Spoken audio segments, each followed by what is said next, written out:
Do you have a story to share with the world? Of course you do. We all have stories to share.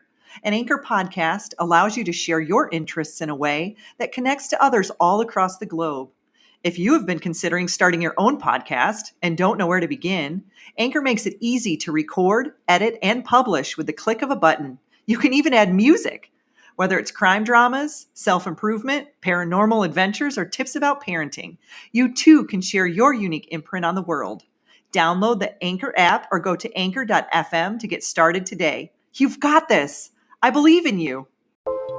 Welcome to the Existential Empath Podcast. My name is Tanya, and I am an intuitive empath. My intention is to share valuable tools and techniques that I have learned so you can tap into your own inner healer naturally and intuitively.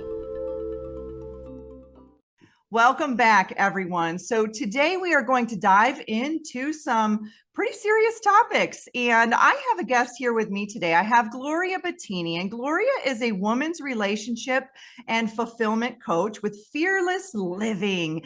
And she helps women heal from emotional abuse, from unhealthy relationships, and she helps people with mental and emotional health, which is what I do too. So when Gloria reached out to me, I thought, what topics can we talk about today? And we immediately connected with the topic of overcoming our own anxiety and obsessive compulsive disorder. So that's what we're going to talk about today. So welcome, Gloria. Thank you so much for coming on the show. Thank you so much for having me, Sonia. I'm very excited to be here. Thank you. Yes. And so, I thought what we could do is just each share our stories and how we have both kind of struggled with OCD and anxiety, and how we have kind of come out on the other side having a different relationship with those emotions. And so, I guess mine started off when I started to recognize I had compulsive disorders or compulsive tendencies was in my early teens. And I was going through a time in my life where I was being bullied very heavily. It was like that middle school years, 6th, 7th, and 8th grade. And that's when I really started to notice I was becoming compulsive. And then I started to get a grasp on it a little bit. And then I didn't notice it coming out again until in my 20s when I got married. And I was in a relationship where it was kind of emotionally abusive. And so I began to recognize a little bit of a pattern when my OCD would flare up, so to speak. It was usually when I was in high intense times of anxiety or stress, or I was being judged or criticized or ridiculed. And so I know it was always there because as I began to heal this, I recognized my mom having it, my sister, my grandmother. I noticed the females, in my kind of generational patterns, having this. And so when I started to dive into healing it on my own, because I would suffer with severe panic attacks sometimes. I was working in my 30s, I was working in healthcare around death and loss. And so, most people struggle with OCD and it comes to germs and those types of things. I was different. I was more spatial oriented. I had a hard time having people in my home. I didn't want people moving my stuff around. It would cause me stress. And I felt like I had to clean, a lot. And that made me feel less stressed, I guess. But I look back at my marriage, and when we went through our divorce, he wrote me a letter and he actually said, "I'm leaving you and your OCD." And that kind of hit me smack in the face because I was like, actually, technically I'm leaving you, but whatever.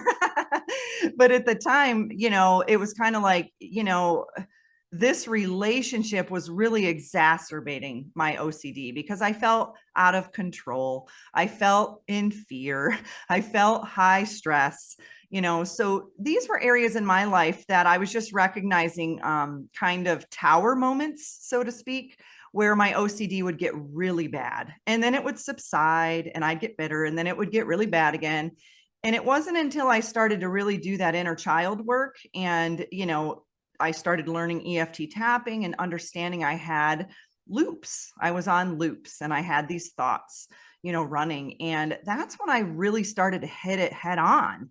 And I noticed my anxiety got better. My nervous system, started to relax. And I think that's a key with OCD and anxiety. And so that's kind of my story. Now, Gloria, what is your story around, OCD and anxiety? How did you move through that process in your life?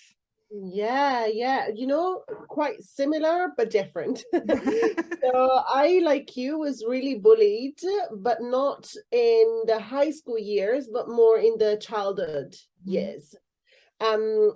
So I don't remember having OCD then, but I always remember feeling, anxious, not comfortable, not enough, not liked, not appreciated, and all these sort of things. And then I went through the high school years quite all right, I must say.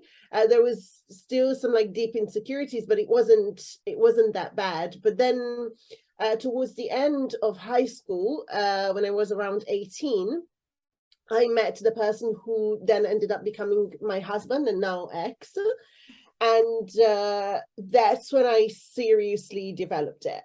Seriously developed it. Yes. And I didn't know why it was there. I thought I was just an anxious person. Then I moved because originally I'm Italian. And when I was 25, which was 6 years, almost 7 years into that relationship, we decided to move countries and we relocated to London. And so I started building up a career, and I was getting jobs that were increasingly, with more pressure and more responsibilities. So I always thought it was, due to that, I'm anxious, and plus I'm getting more pressure, this is what it's about. But then it got to a point where it really was not manageable anymore. It really wasn't. And my OCD was more around security and safety. So for me, it was making sure that I was always safe, that all the doors were locked, that all the windows were locked, and I would even do the compulsion would be around, if I don't do this, something bad is going to happen. Yes. And I had the same. Yeah. So it was very much around that theme of safety and security. And I think now, obviously, that I've overcome it, and now that I know, I think it has a lot to do with not feeling safe in that relationship. I didn't feel safe at all. I didn't feel safe in terms of, oh my goodness, like in so many different aspects. But, emotionally, psychologically, I didn't feel safe in terms of, are we going to make the end of the month? Because the person that I was with, was somebody that was not a financially stable, person. So there was a lot of that involved as well. But anyway, so it got to a point where I couldn't deal with it anymore. It was ruling my life. So I decided to go see someone to, try and work with it. And the more I worked on them, I remember the first session I had with this person, she gave me a homework, and she said, go home and write down a list of all the compulsions that you have throughout the day. Wow. How long does it take you? And what is the thought that comes up when you're doing that particular thing, right? And Tonya, I had 39. Whoa. And you think, how much energy is that expending throughout the day? Oh my goodness. Energy, time, and mental fog, mental clutter, I could not see clearly. Anyway, fast forward 18 months, and if you want, we get into the process later on in the conversation, but fast forward 18 months, I had halved the amount of OCDs that I had, and that allowed me to free some space in my mind and actually start seeing things in my life and people in my life as, the real thing, like as who they were, like seeing them for who they really were. And that was a game changer completely. I was able to recognize that actually the feeling unsafe and everything didn't come from the job, didn't come from me, didn't come, from anything else. It was that relationship was completely destroying me completely. So yeah. Yeah. And I think it's like we go through these stages of, kind of reflecting back. I know when I got out of that relationship, I was reflecting back at how much energy I was expending. And it was almost like I was trying to be perfect in his eyes, and in high school when I was being bullied, I was trying to be perfect because I thought if I was perfect, they wouldn't criticize me. They wouldn't judge me. They wouldn't do these things Mm. to me. But what I recognized is the more I tried to be perfect, the more it got worse and worse and worse. And so I got to the point where I was doing everything in threes. It was like I had to touch the doorknob 3 times. I had to clean it 3 times. And then I would leave the house and be like, did I shut the garage? And I'd have to drive back around when I knew I shut the garage, but I just had to check it. I would be late for work. I would be late for, meeting up with my friends. And it got so exhausting. I didn't even want to do anything. I just was like, this is too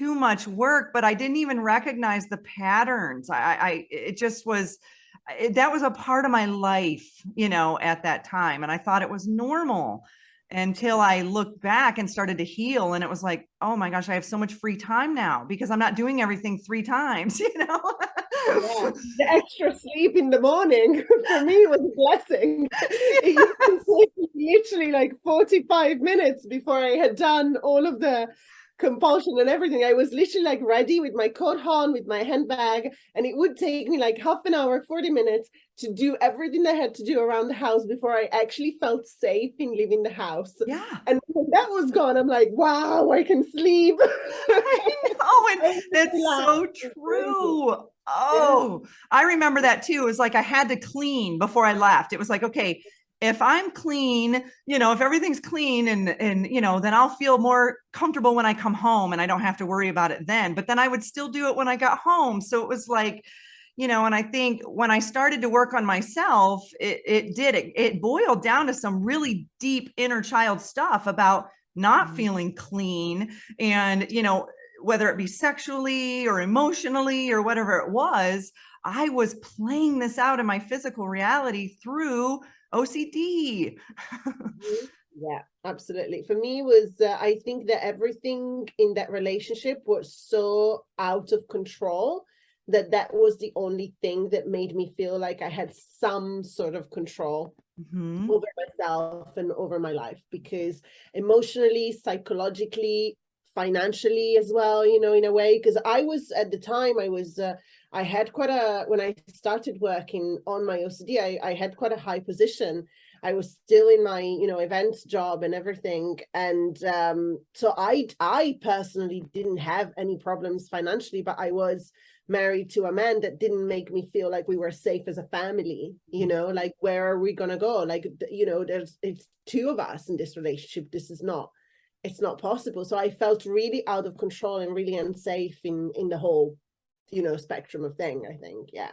Yeah, I think safety plays a big role in it because, when we're in those lower emotions of, fear of our safety, those are our like survival skills, Yeah. and that fear will kick in. And I know for me, it was just, I was on this loop in my mind constantly. Am I safe? Am I safe? I knew I was safe, physically safe, but I didn't feel that emotional safe. I didn't feel like I could kind of fall into my feminine energy more and just sit back into that and be able to receive in that energy, because I always was on high alert that I had to be in my masculine energy in that relationship, because I felt criticized, I felt judged, I felt like I wasn't enough. And so then it kind of made a imbalance with my own feminine and masculine energies within myself, because I became much more assertive and much more controlling in the relationship. And because I didn't feel like I could sit back and trust that that we could have a balance, in the relationship, it just wasn't there. And so that played out for several relationships after I got out of that relationship, until I recognized, all right, Tanya, you have a very strong masculine energy and you have picked this up. And, now you're attracting these men who want to compete, with you. Or I was attracting the opposite, the men who are very submissive and just laid back and didn't stand in their own masculine energy. So it was like both sides of the spectrum for me sometimes. Yeah. And how did they, if you don't mind me asking you Mhm. the question, how did they notice that there was the OCD? You said that the first partner told you, I leave you and your OCD. So what was their reaction to that? Because mine was quite a bad one. Yeah, it wasn't great, but honestly, I think it got to a point where it was so mutual. I mean, we had been married for 10 years. So honestly, I wanted to get out at year 3. I mean, really, I did. But my dad had made a comment to me, and I've talked to him about this since then, but he made a comment to me on the day of my wedding that when you get married, it's forever. And I honestly thought that I had to stay in that relationship because was going to disappoint my dad if I Mm, left. And so I stayed in it, and I was I was never physically abused, but I was emotionally abused daily about my weight, about and I get emotional about it still. And it's funny because it was like 15 years ago, but it was such an unhealthy relationship. And I'm not saying that I was not the bad guy in the scenario as well. I mean, I definitely had controlling tendencies. But I was being kind of aggravated to do that a little bit, and so, but yeah, I think at that point it was mutual, and we didn't have children, so it was very easy to kind of just separate and go our own separate ways. And I haven't seen him in over 15 years. So yeah, it was quite amicable, if you can say amicable. There was no fighting. It was just more, it's time to go. It's time. We're done. yeah, We're yeah, different. yeah. We're done. Yeah, fair enough. Yeah, yeah, yeah. No, mine was very bullying in a way, because he could see I had that problem, and he would just call me crazy, stop being crazy, stop being crazy.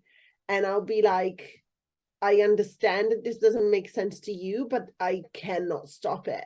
And he had absolutely no empathy towards it. It was just like, no, you're crazy, you're being a crazy. Yeah. And Which then when probably he, made it worse, of course it did. Yeah, my goodness. Yeah. I felt completely humiliated. I felt not validated. I felt, completely misunderstood, and like there was something deeply wrong with me. While all the while him with narcissistic tendencies was gaslighting me the whole way through. So it's Yeah. not, And that's yeah. tough. And you don't really see it in the relationship oftentimes until, for me, I had to separate for about 8 months so I could get my power back. It was like, who am I? I used to be a really strong-willed person before that relationship. And then I got very submissive in that relationship because I felt like I was just beaten down so much emotionally that I became almost like a Stepford wife, so to speak. It was like, all right, you tell me what to do, you tell me how to dress, you tell me what to look like. And that was not my personality before that relationship. So I morphed into a woman that I didn't even know who she was anymore. And by the time I left that relationship, it took me many years to figure out who's Tanya, and then it was like, all right, I'm getting my power back again. I'm a fire sign. I've got some, I've got the fire within me, but I lost that fire. My light was dim a lot during that, 10 years of my life. And once I started to get that fire back again, though, I recognized my relationships were changing too, with not only my romantic relationships, but my friendships as well, because I was kind of that people pleaser, that doormat, person that would just kind of do what people would tell me to do. And then I started to set boundaries and speak up for myself and say no. And that rattled some people. Yeah. Yeah. So It does, doesn't it? Yeah. it does. And so, Gloria, how did you begin to heal? Once you realized that you were in this relationship and it was not serving you anymore, and you Yeah. started to move out of it, how did you begin to heal these patterns of anxiety and OCD? Yeah, so well, I must say that I had to heal part of that in order for me to realize that the relationship was the actual problem. Mhm. So the first part of the healing was very technical. So it was very much about taking one of those compulsions a time, and just sort of like making peace with it, rationalize it, let it go, and just work on literally just one. My coach was telling me at the time, like, forget everything else on the list, pick one. And we just do that, and then forget everything else. And then we would work on it. We would talk about things, what it would remind me of. Why did I pick to do that particular thing? What draw me to that and all that.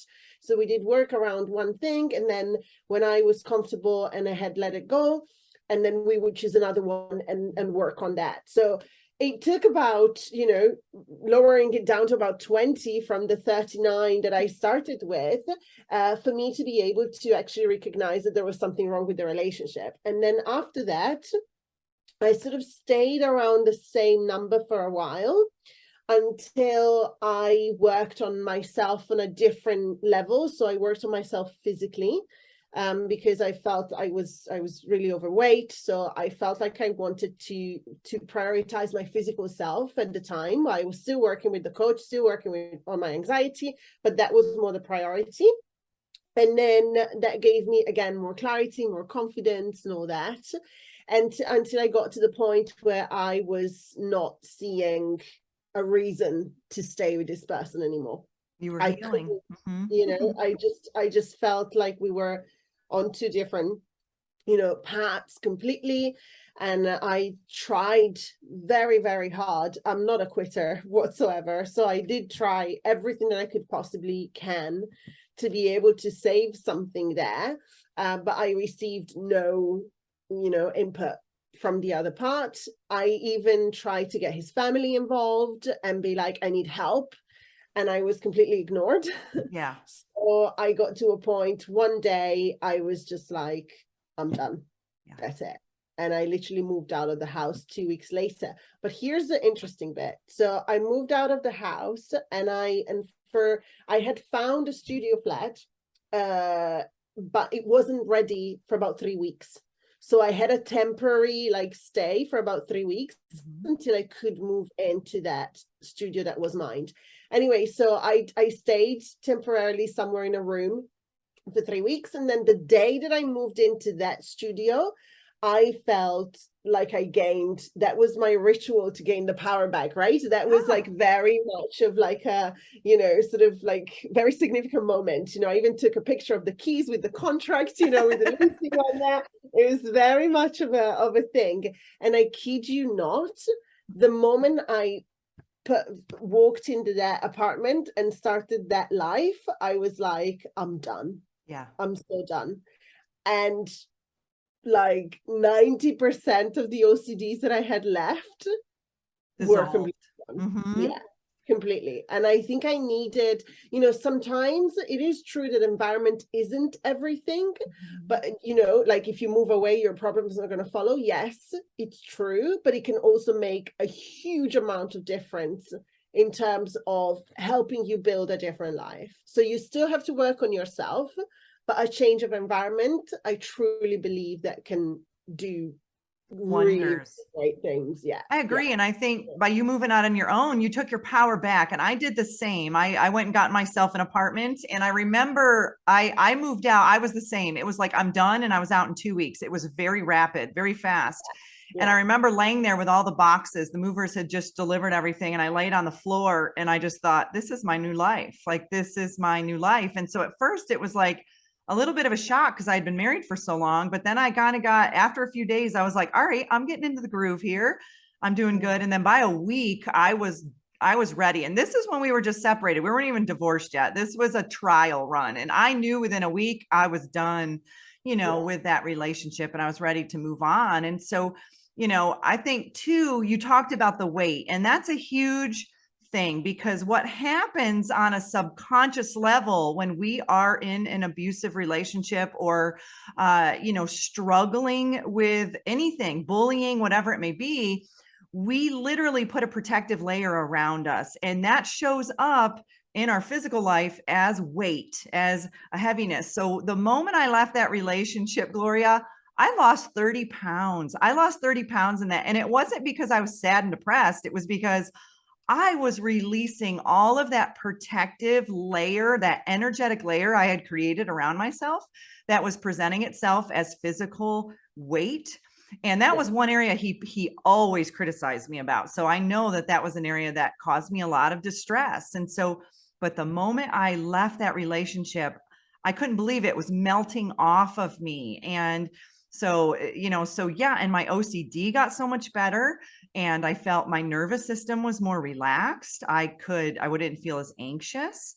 And I started to take more self-care, do more things for me that didn't involve drinking a bottle of wine after work like I had done before in that relationship to kind of numb myself, but then I started to do more healthy things. I started to walk with my friends and go to the gym more, eat healthy, spend more time connecting with people that I couldn't connect with, while in that relationship. And I started to heal. And so it's tough when you're in those situations, because you don't really see it. I remember there were many days he would be at work and I would just go sit in my closet and cry and cry and cry. This went on for years. And I just kept saying, get me out of this. How do I get out of this? I could not see the light at the end of the tunnel because it was so clouded. And what kept me kind of distracted was my OCD. I would clean and clean and clean and clean. And it just kept me and helped me feel good because I think I was just expelling that energy, at the time. But then he It was keeps you seeing it as, you're occupied crazy, more. you're just Yeah, ridiculous. yeah. It keeps you occupied in a way, it fills up the stuff that if you were to stop, you see, this is the thing, like there might have been like dark times, but it was serving us at the time. It had a purpose at the time. And I think there is so much power in seeing that, because I do truly believe that had we not had the OCD, we probably wouldn't have been able to deal with the reality of what was going on. Maybe we weren't strong enough. We didn't have the awareness that we have now or that we gained later, but it was there to serve a purpose. It was definitely there for protection. It was there to serve a purpose. It was there to give us time to be able to have certain realizations that we needed to have. There's always, something, and there's power in seeing.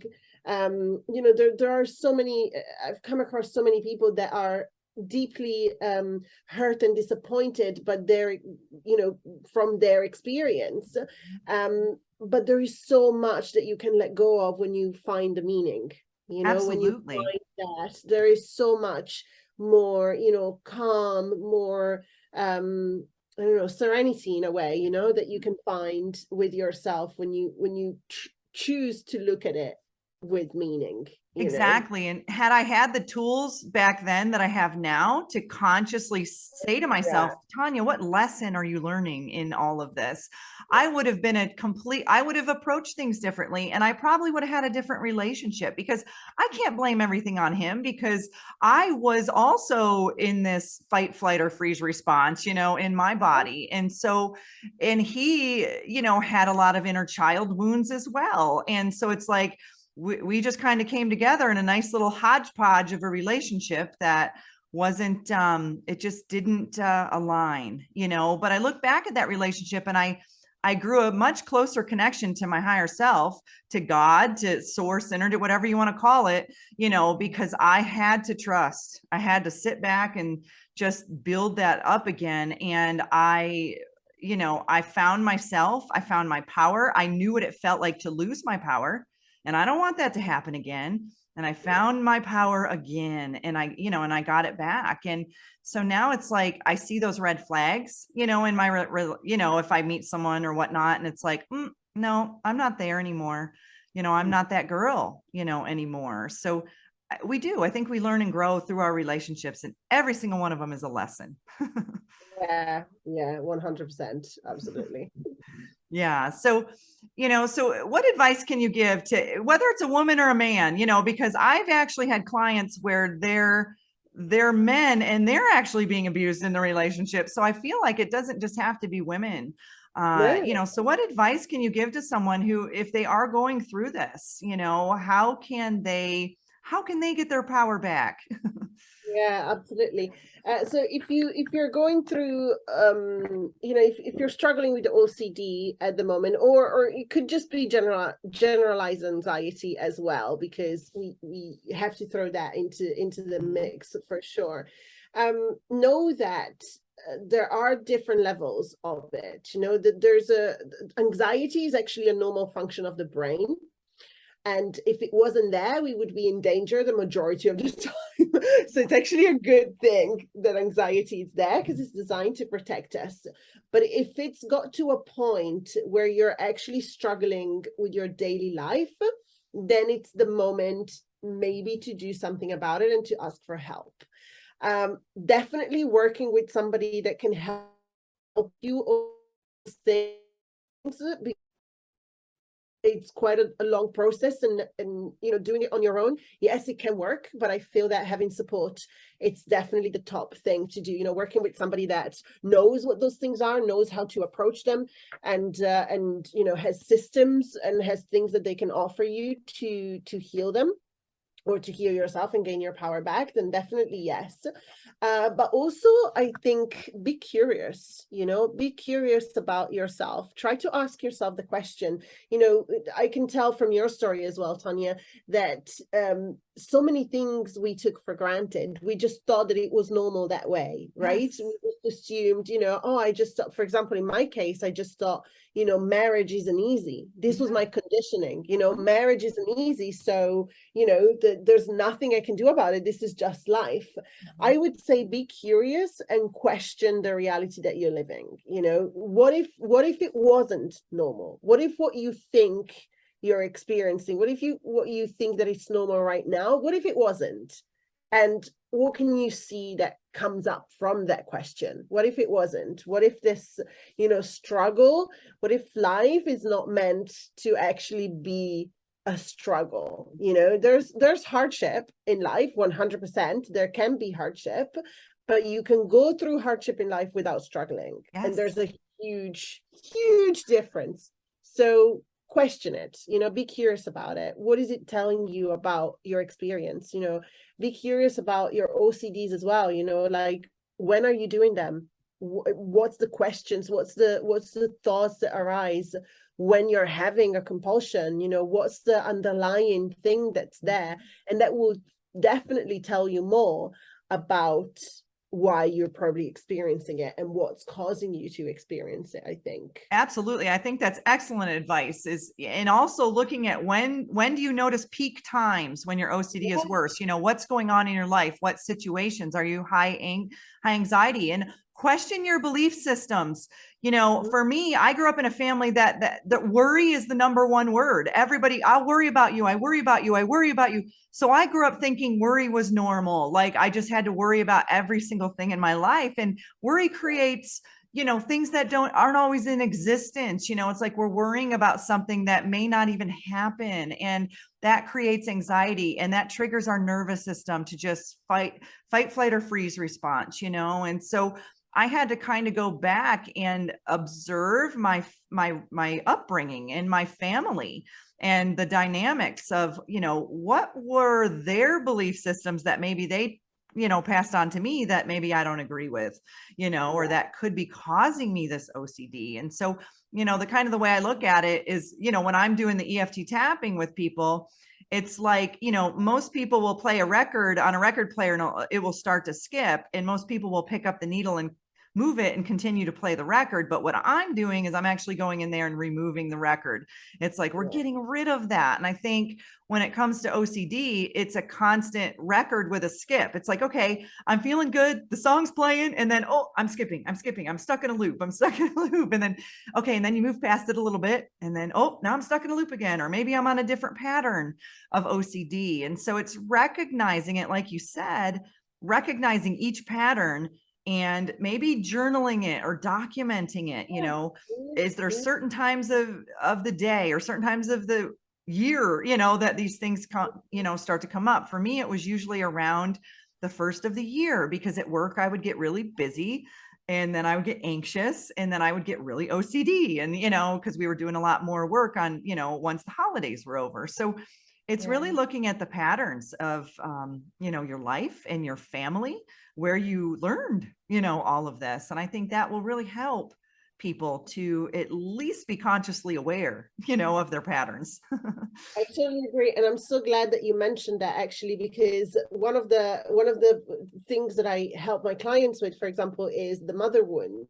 Is healing the mother wound, and there's so much stigma about the way that we are raised at the moment is what you learn in the family, what you learn from the mother cannot be questioned, right? It's sacred, cannot be questioned.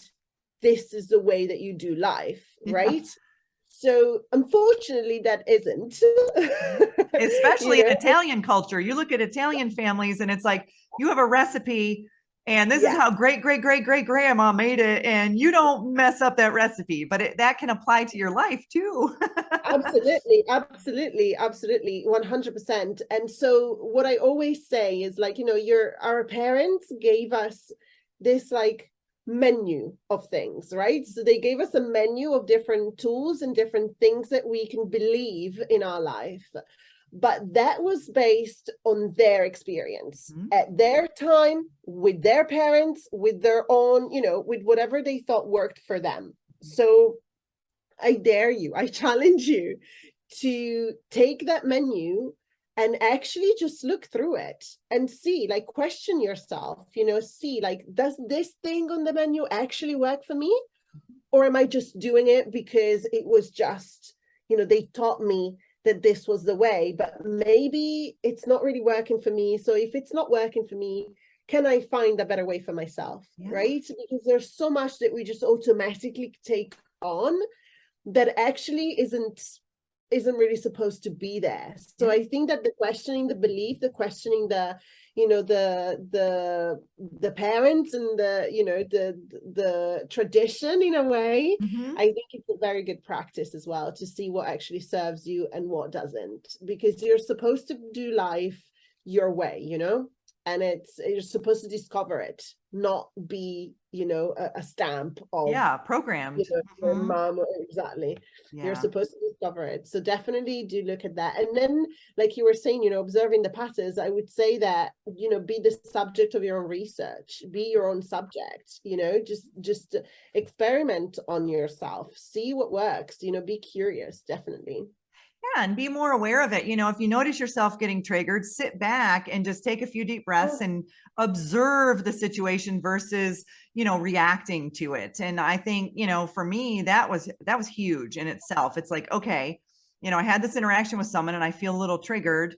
Why am I being triggered? When did this pattern start? Did this happen back in my childhood, or did this happen in a relationship where I felt like I didn't have control, or, whatever it may be? And so just starting to observe when you notice those emotions, because we aren't meant to hold on to them. They just kind of pass through us, and so just really recognizing when you feel anxiety coming up and asking yourself, when did I feel anxiety for the very first time?